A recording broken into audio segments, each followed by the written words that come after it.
minggu pertama ini kita akan membersihkan berbagai media yang akan digunakan untuk kultur seperti botol berukuran 1 liter.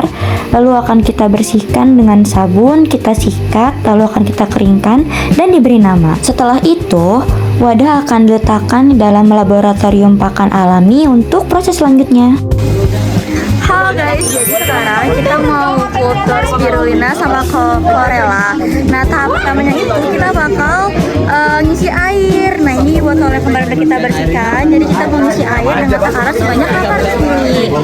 Enak Firja, mana? Nah, di belakangnya lagi sibuk guys. So, check it out.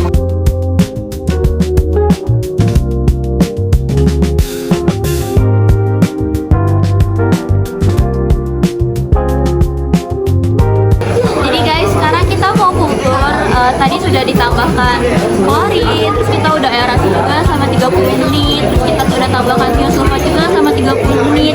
Nah, kalau udah nggak berbau klorin lagi, kita tambahin kayak nutrisnya gitu. Nah, nutrisnya itu ada pupuk wolna sama vitamin mix gitu. Kalau pupuk wolna takarannya itu 1 ml per liter. Nah, kalau vitamin mix itu takarannya 0,1 ml per liter. Ini lagi ngantri. Setelah itu akan ditambahkan sebanyak 10% inokulan dari total media. Di minggu ketiga ini kita akan melakukan kultur fitoplankton skala intermediate. Tahapan pertama yaitu membersihkan galon berukuran 19 liter sebagai wadah kultur. Selanjutnya diisi air tawar sebanyak 9 liter. Kata Arik ngikutin trik isi bensin. Setelah itu akan ditambahkan klorin untuk membersihkan air kulturnya. Lalu kita tunggu selama 30 menit. Kalau sudah, kita tambahkan tiosulfat untuk menetralisir klorinnya. Kita tunggu lagi selama 30 menit sampai bau klorinnya hilang. Kalau sudah, kita tambahkan pupuk walna dan vitamin mix. Ini merupakan hasil kultur fitoplankton skala lab setelah 1 minggu. Selanjutnya kita tambahkan inokulan hasil kultur skala lab.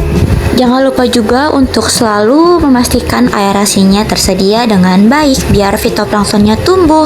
Nah, kalau urusan aerasi gini emang udah jagonya Keynes, makanya diserahin ke dia. Setelah itu, jangan lupa peralatan bekas kultur fitoplankton skala lab untuk dibersihkan.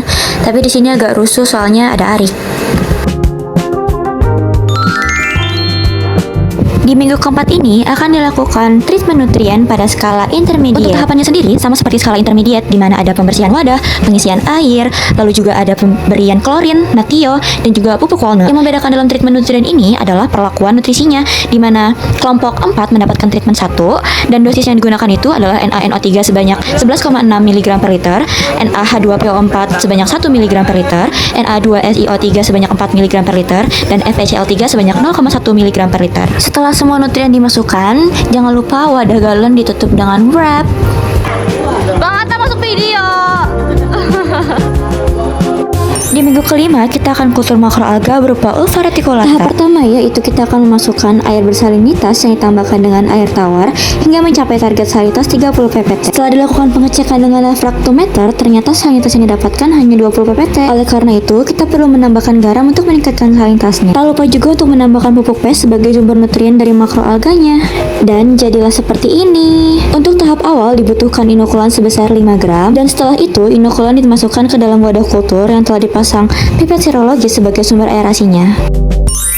Di minggu ke-6, kita akan melakukan pergantian air sebagai bagian dari kultur makroalga. Tahap pertama yaitu kita akan memisahkan antara ulva yang masih hidup dan ulva yang sudah mati. Dan setelah itu, kita akan menimbang bobot ulva yang masih hidup untuk mengetahui perkembangannya. Dan selanjutnya, akan dilakukan pergantian air dengan target salinitas 30 ppt, serta jangan lupa tambahkan pupuk pes dengan dosis yang sama yaitu 6 ml. Dan voila, pemeliharaan akan dilanjut selama 7 hari ke depan.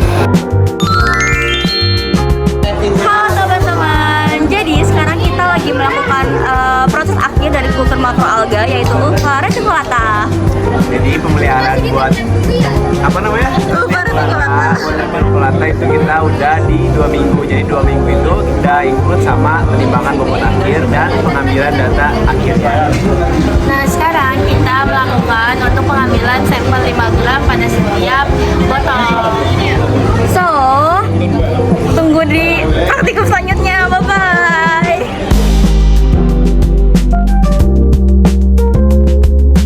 Di minggu ke-8 tahapan akan dilakukan dekapsulasi artemia. Tahap pertama yaitu penyaringan sista artemia yang sudah direndam dengan air tawar. Setelah itu, rendam dengan lautan hipoklorit dan aduk selama 1 menit, lalu kita diamkan selama 10 menit. Untuk selanjutnya, sisa artemia dibilas dengan air tawar, lalu dibilas dengan natio sulfat, dan pastikan sudah tidak ada bau klorin. Sista yang masih bau larutan hipoklorit akan dibilas lagi dengan natio sulfat. Tapi kalau sudah tidak bau, langsung saja dibilas dengan air tawar hingga bersih. Setelah itu, sista dimasukkan ke dalam plastik, lalu ditambahkan air laut dengan dosis 7 ml. Untuk selanjutnya akan diberikan penamaan pada plastik yang sudah dimasukkan sista artemia, dan berikut merupakan hasil artemia yang sudah melalui proses dekapsulasi dan terlihat warnanya lebih oranye dibanding artemia yang tidak melakukan dekapsulasi. Untuk selanjutnya akan disimpan dalam kulkas. Step selanjutnya merupakan pembersihan wadah yang akan digunakan untuk penetasan artemia.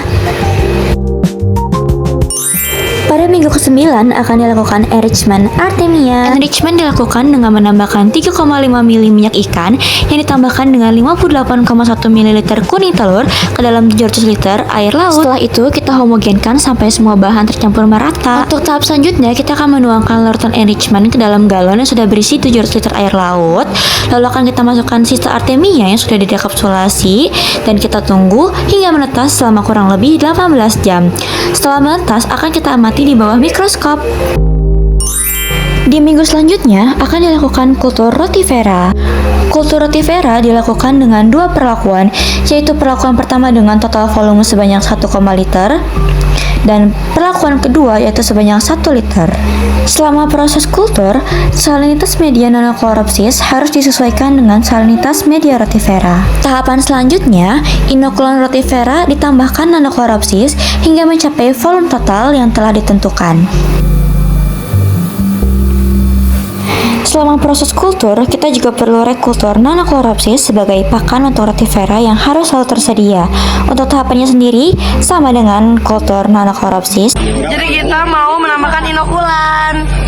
Inokulannya 6 liter, airnya 4. Iya. Halo teman-teman semua. Sekarang kita lagi di hari terakhir praktikum TP2BA. Jadi kita habis ngebersihin apa? Galon dan Bersihin peralatan galon, lainnya. peralatan lainnya bekas kita kultur rotifera terakhir dan nano. Jadi karena sekarang hari terakhir kita praktikum TP2BA, Betul. jadinya Jadinya kita adios. Bye. Nah.